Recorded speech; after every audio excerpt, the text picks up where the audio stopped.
Well, hey, and welcome back to Parish and Pub. I'm Stephen Brannon, and for the past couple of videos, we've been discussing the ideas of work and of leisure, specifically according to the meanings that those words had for the medieval and classical societies before us, and also how those words have changed their meanings over the last 400 to 500 years or so as our culture has shifted into modernity.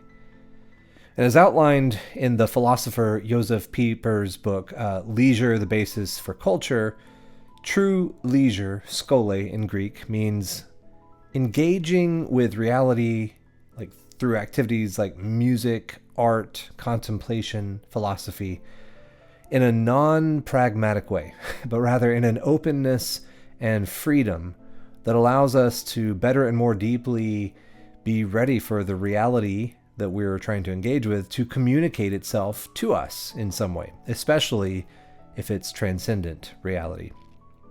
And while work, on the other hand, auskolia, with the negative prefix a, is actually the negation of that positive activity of leisure, forcing us to expend our time and our energy in order to meet some need, to provide where there was some lack, to respond to a physical or economic deficit.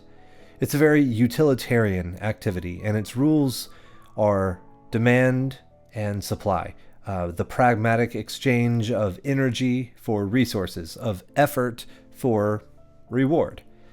Now, there's nothing wrong, as we said, with working hard in order to provide for yourself or your family, but when work becomes more and more its own end, when work isn't just to provide something so that you can then be free to do something else, but work becomes more and more its own thing with its own end.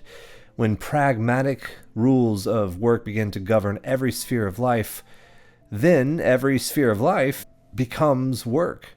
And we forget what true leisure is and how to engage in it. Leisure gets confused with mere downtime in between, the more productive and important working hours. It becomes the begrudged diastolic period of necessary rest between the more important systolic periods of the true beating heart of our culture now. And this is the modern world that we live in, whose goals and values are almost entirely dominated by the rules and language and outlook of work. The world of total work, as Pieper called it. The negatives of this world we looked at pretty extensively in the video titled The World of Total Work here. But what are the positives? What are the positives of the alternative of true leisure? If we understand leisure / Scholé in its own terms, then the positives of engaging with it are simply the increase of the highest transcendentals, the experience of goodness, truth, and beauty. These are their own ends. They don't need any other pragmatic benefits to justify them. They are at the bottom of what we're truly after as humans.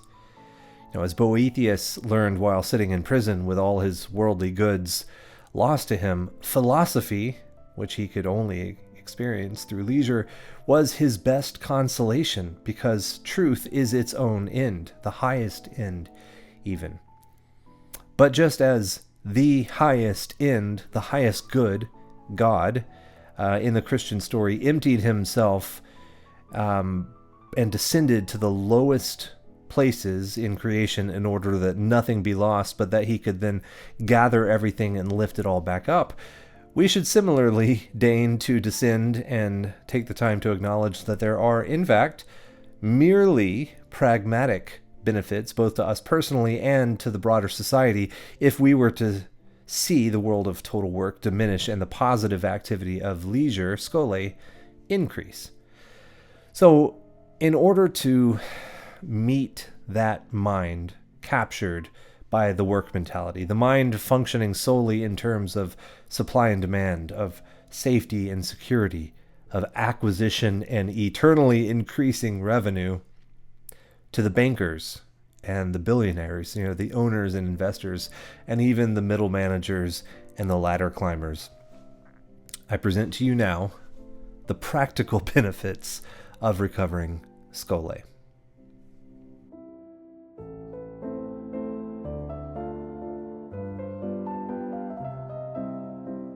When people are able to go on walks in the woods, learn a new skill or a musical instrument, or read and contemplate deeply the great works of our literature, their spirits are lifted up and they become happier, more fulfilled.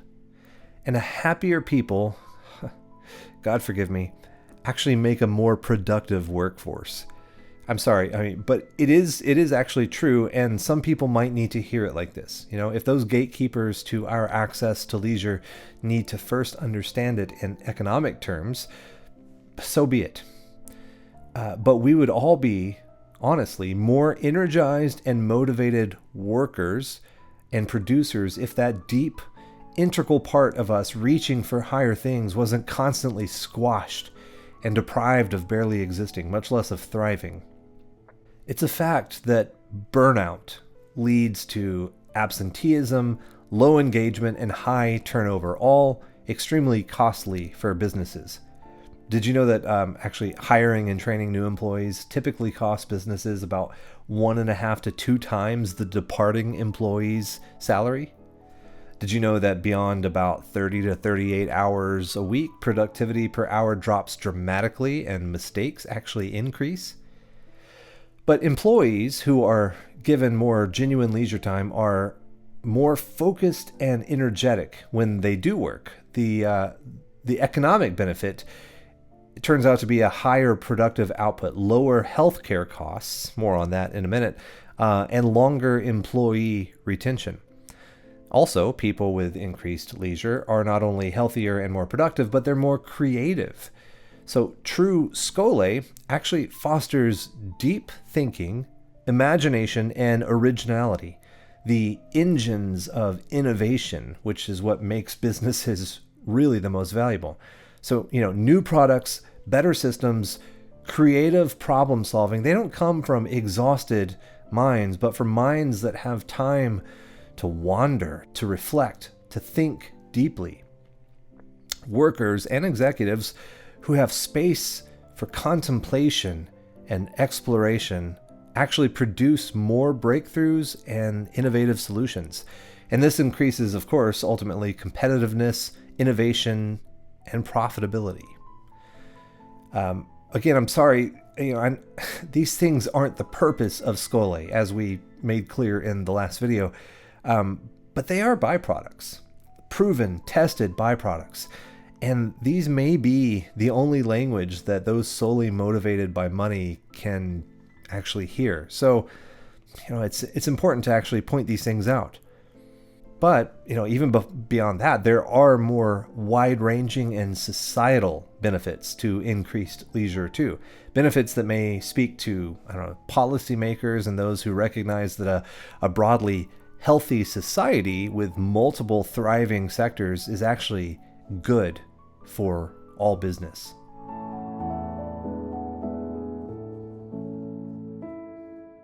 If one company implemented policies that gave their employees more time off and encouraged real leisure, well, that company would see increased innovation, productivity, and employee retention.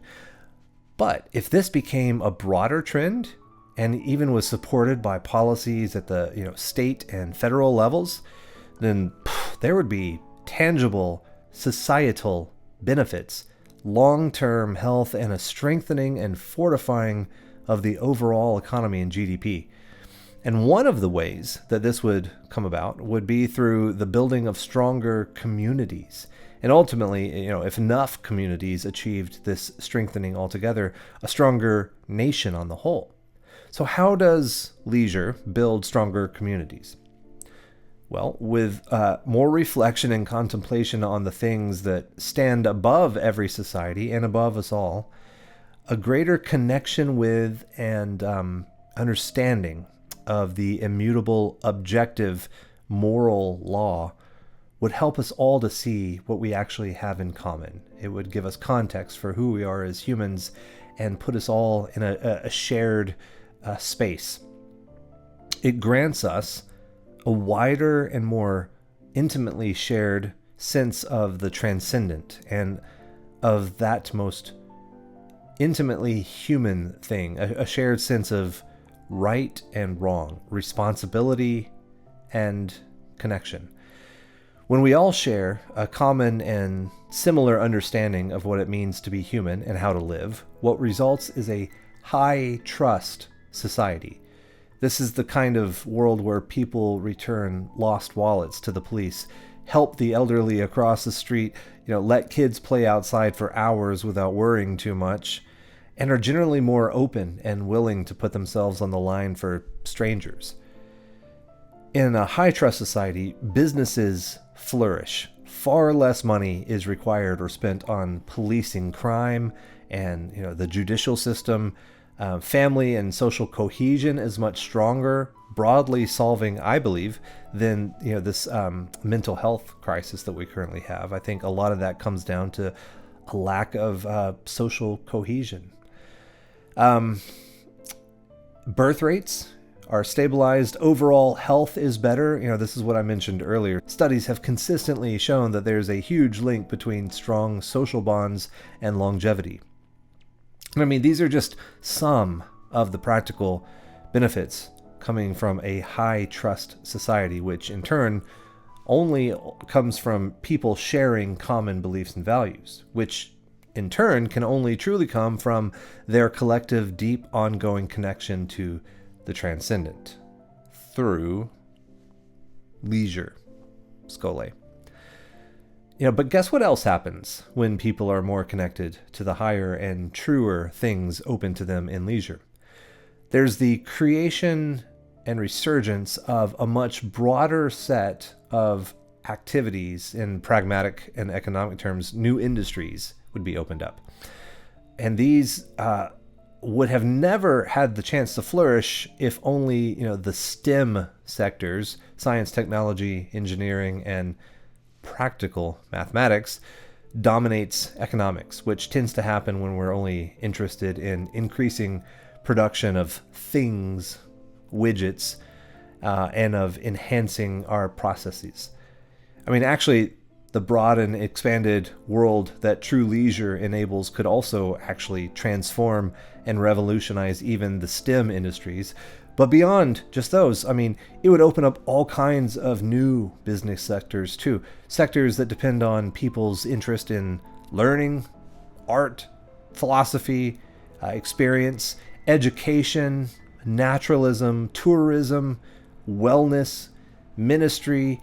All these business sectors would grow if leisure were more respected.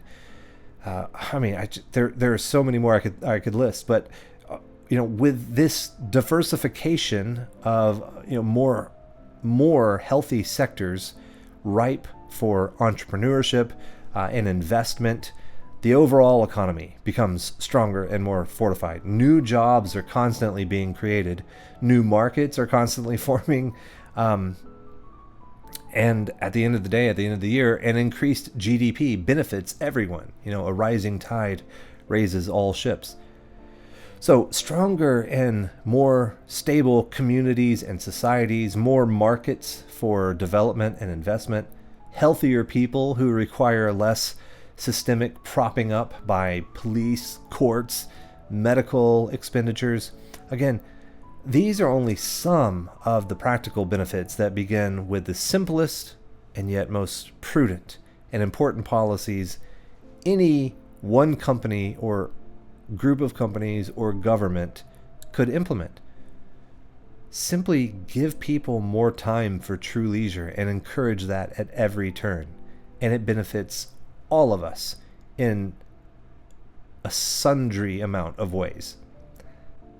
So over the course of these last 3 videos, we've looked at one of the biggest problems of our modern world, the world of total work, and its alternative, leisure or Scholé, as the Greeks called it, and what its essence truly is, what it's all about. And then today in this video, finally, if reluctantly, what some of the practical, pragmatic, economic benefits of true Scholé could actually bring to our businesses and society.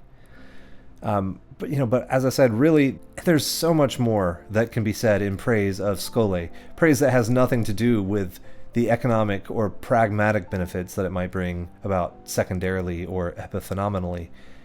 But I'm glad today in this video we did at least look at those benefits here, because it would be a harder sell to advocate for something that would have deep existential and spiritual value without resulting in or even detracting from the world of bank accounts and bills that we can't help but occupy for most of our lives.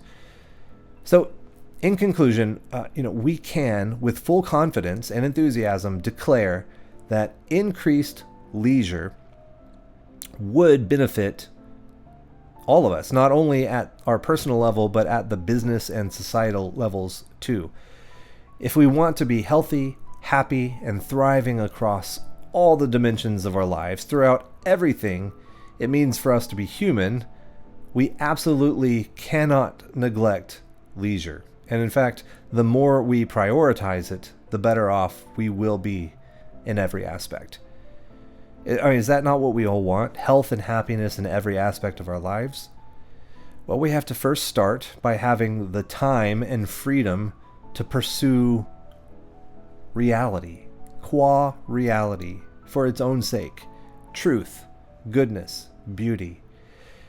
And from there, our humanity will become more fully alive. And then our work, and then our communities, and then our culture, our societies, and eventually our world. But it starts with a walk, or a book, or even just staring out of a window and thinking deeply for an hour. Multiply those types of experiences over days and months and years in the freedom and assurance of the time that they require, and our world can drastically change for the better. I truly believe that. So, thanks for joining me on this episode of Parish and Pub. Till next time.